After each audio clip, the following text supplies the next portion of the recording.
नमस्कार मित्रांनो, मी पत्रकार राजू देशमुख बामणीकर, तालुका जिंतूर, जिल्हा परभणी। हे माझा भाऊ आहे, हे राहते वसमतला। याचं नाव गजानन कदम देशमुख। आता हे आजचा जे व्हिडिओ बनवण्याचं एक कारण होतं की हे जे येलदरी धरण झालेलं आहे, हे 72 गावं या धरणामध्ये गेले आणि 72 गावं असे बाहेर म्हणजे माळावर येऊन बसलेले आहेत आणि त्याच्यातून हे तळं झालं। मग ह्या तळ्याचा जे फायदा आहे तर ते नांदेड जिल्हा, परभणी जिल्हा आणि हिंगोली जिल्हा, जास्त करून हिंगोली आणि नांदेड जिल्हा, तर त्याच्यामध्ये काय काय फायदा होत आहे शेतीसाठी या पाण्याचा, ह्या धरणाचा आणि ह्या पूर्णा नदीचा, तर हे थोडक्यात माझे बंधू गजानन देशमुख हे सांगणार आहेत।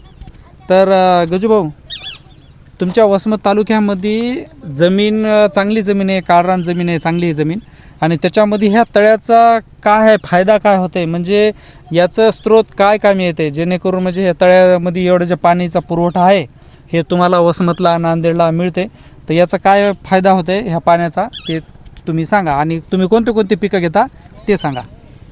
नमस्कार, सर्वप्रथम माझं नाव गजानन गंगाधरराव कदम। या येलदरी धरणाचा आमच्या वसमत तालुका, हिंगोली जिल्हा भरपूर फायदा आहे आणि आम्ही याच्यावर हळद, केळी आणि ऊस हे मोठी मोठी पिकं घेतो।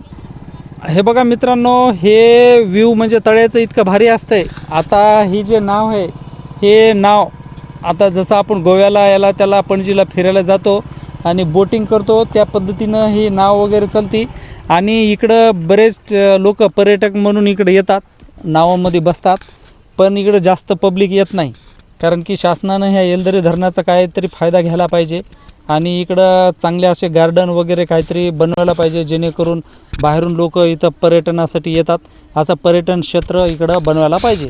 तर गजू, सगळ्यात अगोदर तू मला एवढं सांग की हे आमचे जे तळ्याचं जे फायदा आहे तर काय काय होते, म्हणजे तुम्ही पिकाला कसं घेता आणि किती दिवसाला हे गॅप पाणी मिळते तुम्हाला? आम्हाला 12-13 दिवसाचा गॅप असते, पाळी 12-13 दिवसाला एकदा पाणी, म्हणजे 13 दिवसाला एकदा। हो। तर असं महिन्यामध्ये किती पाळ्या होतात पाण्याच्या? सरासरी 3 पाळ्या, सरासरी एका महिन्यात 3 पाळ्या। हो। बरं, आता सध्या उन्हाळ्यामध्ये मार्चच्या नंतर तर तुम्ही कोणते कोणते पीक घेता, म्हणजे फेब्रुवारीच्या नंतर? सध्या ऊस आणि केळी, ऊस केळी आणि बाकी बागायती टमाटे, वांगे वगैरे। आणि हळद वगैरे?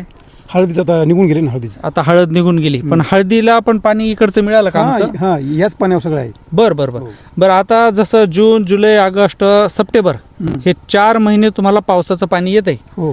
तर 4 महिन्याच्या नंतर कंटिन्यू आमचं पुढच्या जून महिन्यापर्यंत तर हेच पाणी मिळते का? येलदरीचं, बाकीचं पाणीच नाही आम्हाला, येलदरीचं पाणी, आणि पिण्याचा प्रश्न बी याच पाण्यावर आमचा हे होते, याच पाण्यावर आहे। हो। तर बघा मित्रांनो, ह्या येलदरी धरणामध्ये जवळपास आमचे 72 गावं गेलेले आहेत आणि 72 गावं गेले तर असं झालं म्हणजे गावायचं की अक्षरशः म्हणजे सांगायचं तात्पर्य म्हणजे आता आमचा भाऊच आहे, दुसरं कोण नाही। आणि तुम्ही जे व्ह्यूवर जे ऐकालेत, तर आम्ही खडे खातो आणि हिंगोली जिल्हा, नांदेड जिल्हा असं म्हणायला काहीच घोर नाही। हां, तर हे पूर्ण आता हे आमचं माळ आहे, हे वर माळ आणि याच्यावर शेती आमची असतात, पूर्ण म्हणजे मुरमाड जमीन आहे आणि त्याच्यावरच आम्ही कसे पिकं काढतो। पण ह्या जे तळ्याचा जे फायदा आहे तर नांदेड, हिंगोलीला जास्त फायदा हा, वसमत महत्त्वाचा फायदा वसमतला जास्त आहे। हां, वसमतला जास्त आहे। आणि पुन्हा गजू, तुला सांगायचं म्हणजे आम्हाला ज्यावेळेस हे पाण्याची अत्यंत गरज असते, ज्यावेळेस गरज नसते तर त्यावेळेस आमच्या शेतात पाणी असते, हे म्हणजे जून जुलै महिन्यामध्ये शेतात पाणी असते। आणि ज्यावेळेस समजा पावसाळा संपला, आम्हाला ज्यावेळेस गरज लागली, मोटर आम्ही इथं टेकवली, आता कालच पाणी तिथं होतं या तळ्याचं, आणि मोटर उदाहरणार्थ इथं जर ठेवली तर 2 दिवसात पाणी खाली जाते, असं पात्र खाली जात राहते। आम्ही किती कौरक आम्ही मोटर पुढं न्यावं, कंटाळून जातो। आणि ज्यावेळेस ओरिजिनलचं आम्हाला पाण्याची गरज असते त्यावेळेस आम्हाला पाणी भेटत नाही। आणि शासनाला या निमित्तानं मी सांगू इच्छितो की आमच्या येलदरी धरणामध्ये डावा उजवा कालवा पण नाही आणि डावा कालवा पण नाही। इतर पैठणसारखे जे धरणं आहेत, डावा कालवा उजवा कालवा असते, पण आमच्या येलदरी धरणाला कोणत्याच प्रकारचा कालवा नाही।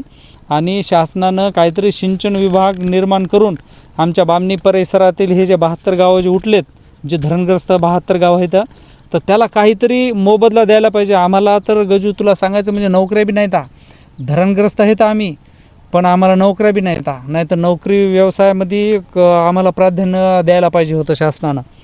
पण बघा आता किती भारी इथं व्ह्यू दिसायला आहे, हे सनसेट दिसायला आहे, हे गोव्यासारखं वातावरण दिसायला आहे. पण हे फक्त पाहायलाच आहे आणि फायदा आम्हाला काहीच नाही.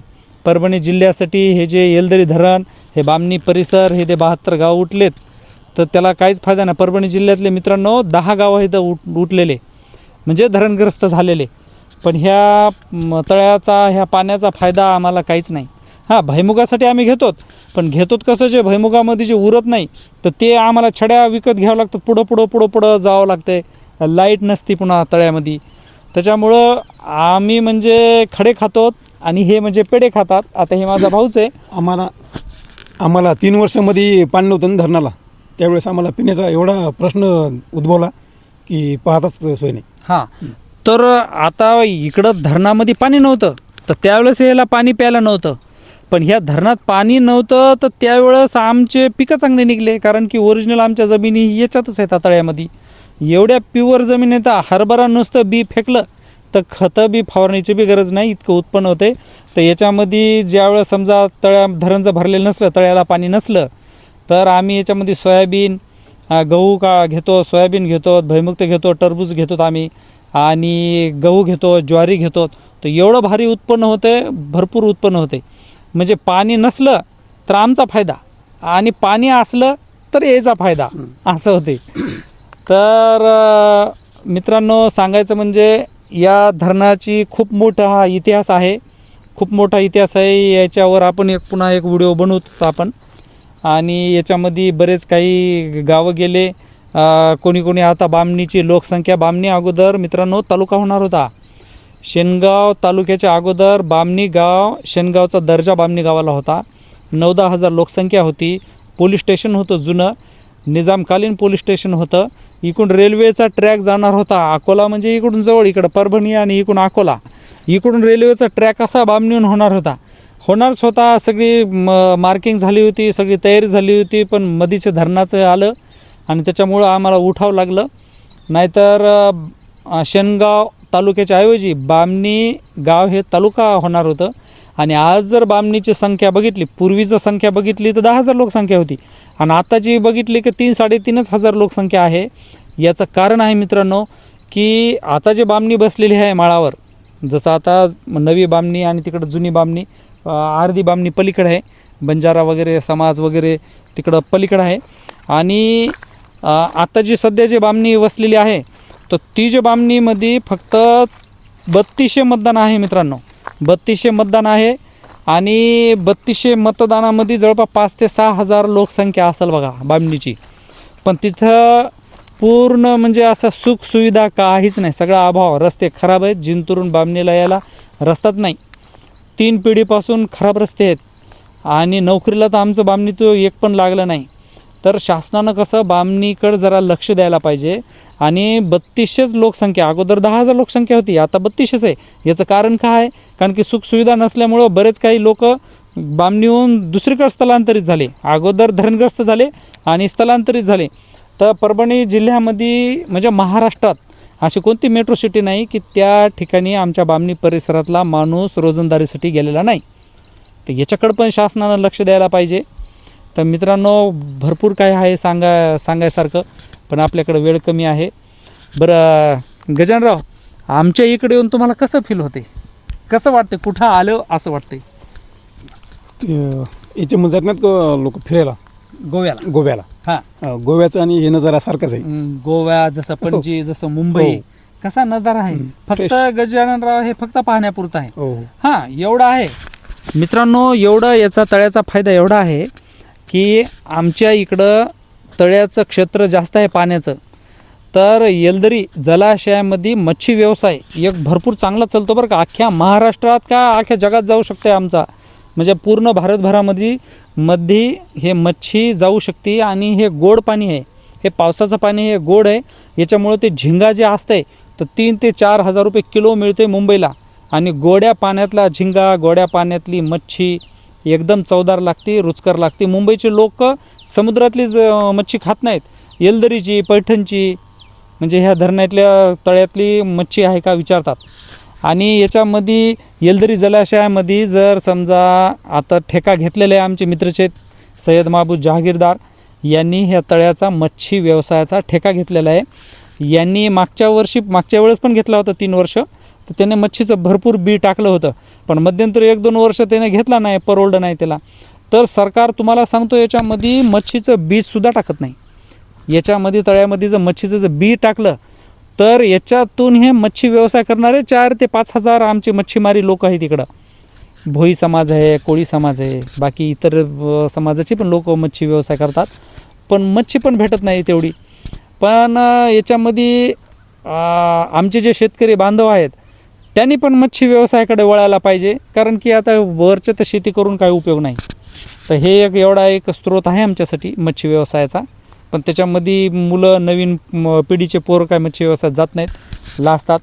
पण असो, हे सगळं आमचं जे दुःख आहे ते तुम्हाला थोडक्यामध्ये सांगलो. तर याच्यावर एक सेपरेट आम्ही ब्लॉग बनवणार आहोत आणि त्याच्यामध्ये पूर्ण डीपमध्ये किती हजार शेती गेली आणि काय मोबदला भेटला याची पूर्ण आकडेवारी घेऊन आम्ही तुम्हाला सांगणार आहोत मित्रांनो. हे बघा मित्रांनो, तुम्हाला जसं मी सांगितलं तसं आता इथं हे मोटर आहे बघा. हे जे तुम्हाला जे थबकडं जे दिसायलं आहे ते मोटर आहे, त्याच्या खाली मोटर आहे आणि ह्या पाईपद्वारे असा शेतकऱ्यांना पाणी नेलेलं आहे बघा. हे बघा, हे पाईप आहे, ते त्याचं स्टार्टर आहे बघा. आणि हे वर त्यानं माळावरच्या जमिनीला पाणी इथून नेलेले, हे 5ची किंवा 7.5ची मोटर असेल. तर या पद्धतीनं असे शेतकरी लोक हे नेतात. आता हे वायर वगैरे त्याचा, पण आता पाणी पुढं जाते, 8 दिवसात पुढं, 2-4 दिवसात पुढं. मग हे किती पाईप नेहमी पुढं न्यावं लागते. आणि हे पुढी पाईपाचं जे जेंड आहे ते हे या पद्धतीनं असे इथं जेंड करावं लागते बघा. हे बघा, हे असे जेंड करत पुढं न्यावं लागते. अशी शेतकऱ्याची अवस्था आणि शेतकऱ्याची बेजारी आहे बघा. चला, सनसेट होतच आहे बघा. सूर्य किती भारी दिसायला आहे बघा. एक दिव्यासारखा हे सूर्य दिसत आहे आणि खाली त्याची जी छबी पाण्यामध्ये किती भारी दिसत आहे बघा. तर हे नजारा पाहण्यासारखा आहे मित्रांनो. तरी एवढं बोलून आमचा ब्लॉग आम्ही संपवतो. जय हिंद मित्रांनो, जय महाराष्ट्र, धन्यवाद, राम राम.